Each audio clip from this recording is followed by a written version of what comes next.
নমস্কাৰ বন্ধু বান্ধৱীসকল, স্বাগতম জনাইছোঁ অন্য এটা ভিডিঅ'লৈ। এটা বিশেষ গুৰুত্বপূৰ্ণ খবৰ লৈ আহিছোঁ।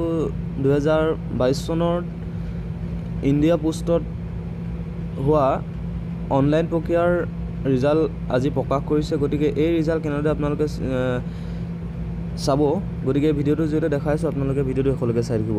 ইয়াতে আপোনালোকে মই ডেছক্ৰিপশ্যনত দিয়া লিংকটোত গৈ ক্লিক কৰিব। ক্লিক কৰাৰ লগে লগে ইয়াতে আপোনালোকে দেখিবলৈ পাইছে candidate কৰ্নাৰ, registration fees payment online, apply online, আৰু তাৰপিছত আছে শ্বৰ্টলিষ্টেড কেণ্ডিডেট। আপোনালোকে ইয়াতে ক্লিক কৰিব। ইয়াতে ক্লিক কৰাৰ পিছত দেখিবলৈ পাইছে বৰ্তমান অসম আৰু উত্তৰাখণ্ডৰ ৰিজাল্ট পাব্লিছ হৈছে। আপোনালোকে অসমত ক্লিক কৰিব। ইয়াত ক্লিক কৰাৰ পিছত দেখিবলৈ পাইছে ডাউনলোডত ক্লিক হৈ যাব আৰু ইয়াতে আপোনালোকৰ ৰিজাল্টসমূহ দেখিবলৈ পাব। ইয়াতে আপোনালোকে দেখিবলৈ পাইছে the listed candidate should get their documents verified by the mentioned divisional head before 30/6/2022।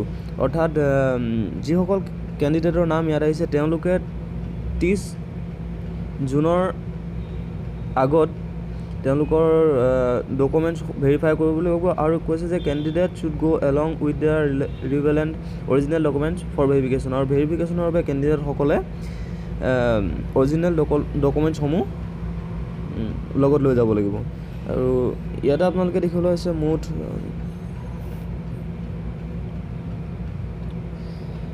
1138টা পোষ্টৰ বাবে 38জন কেণ্ডিডেটৰ নাম প্ৰকাশ পাইছে। আৰু ইয়াত একেবাৰে তলত দেখিবলৈ হৈছে candidate please refer to notification instruction পাৰা 21।